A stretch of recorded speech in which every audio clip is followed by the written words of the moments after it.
या छिपा कर उधार ले लिया। मतलब ही है there is a charge against him, charge of plagiarism.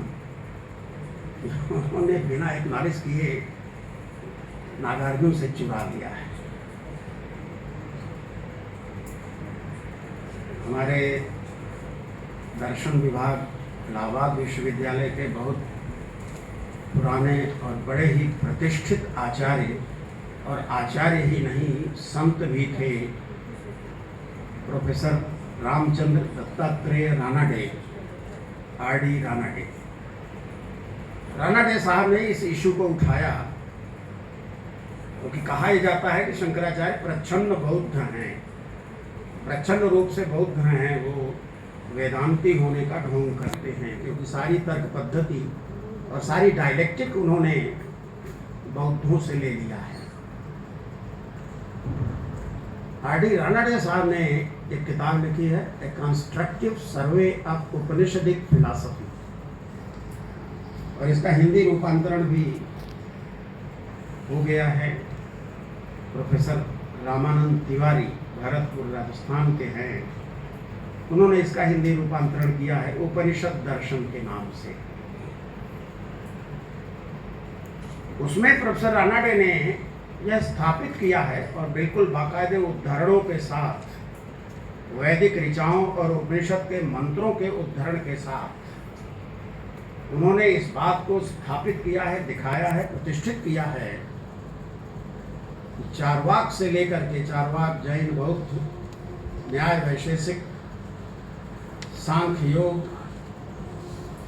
और मीमांसा, इन समस्त दर्शनों का उद्भव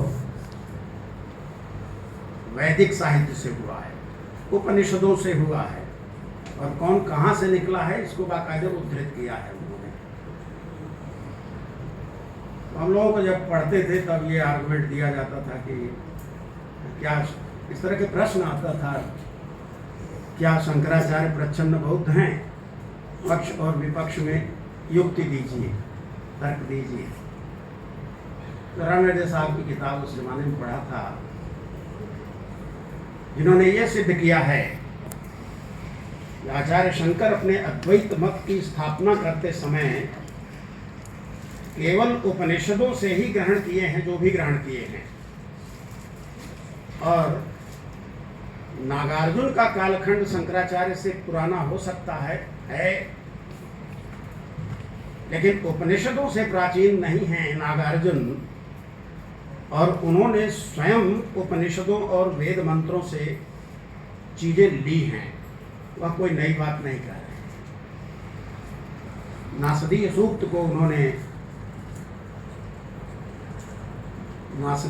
को उन्होंने उद्धृत किया कि यहाँ जितना नागार्जुन की जितनी डायलेक्टिक है सब नासदीय सूक्त में दी हुई है, और उस सूक्त से लेकर के नागार्जुन ने अपने नाम से एक डायलेक्टिक विकसित कर लिया, यह अनुचित है। शंकराचार्य को प्रच्छन्न बौद्ध कहने के बजाय नागार्जुन को प्रच्छन्न वेदांती कहना ज्यादा सही है। इस तरह की स्थापना रानाडे साहब की है। वास्तव में सारा विजडम तो हमारे उपनिषद में भरा हुआ है। उपनिषद एक विराट साहित्य है जिसमें एक वैश्विक दृष्टि विकसित हुई है, और यही वैश्विक दृष्टि लेकर के शिकागो में विवेकानंद जी अपना लेक्चर जब शुरू किया, अमेरिकन ब्रदर्स एंड सिस्टर्स, इसी एकात्मता का संदेश देने वो गए थे, क्योंकि विवेकानंद अद्वैत वेदांत के समर्थक और अपने जीवन में उतारने वाले मनीषियों में से थे।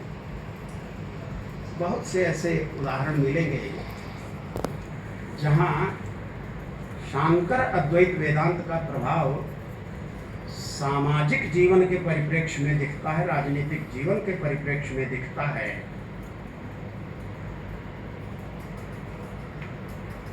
बड़ा सुंदर एक सूत्र मिला मुझको जब बाल गंगाधर तिलक ने जो कहा कि freedom is my birth right, स्वतंत्रता हमारा जन्मसिद्ध अधिकार है। और आचार्य शंकर को जब उन्होंने पढ़ा तो उन्होंने कहा कि स्वतंत्रता आत्म का मूल स्वरूप है। तो तिलक जी और कुछ नहीं कह रहे हैं, वही कह रहे हैं जो उपनिषद में लिखा हुआ है। ये तो हमारा मूल स्वरूप है, इसको तो हम लेकर रहेंगे, इसको कैसे कोई बंधन में डाल सकता है। तो यूनाइटेड क्लाइंट का और अपने गले का ध्यान रखते हुए मैं इसी बिंदु पर विराम लेता हूँ, क्योंकि ये हमारा थ्रोट जो है वो भी इंडिकेशन देने लगता है कि बंद रहो। मैं पुनः आप सबको धन्यवाद देता हूँ कि बड़े ही शांतिपूर्वक कुछ बोलने का मौका मुझे मिला। और अगर कुछ इस पर प्रश्नोत्तर का समय होगा और पद्धति होगी तो जहाँ अस्पष्ट रह गया है उसको मैं स्पष्ट करूँगा। बहुत बहुत धन्यवाद।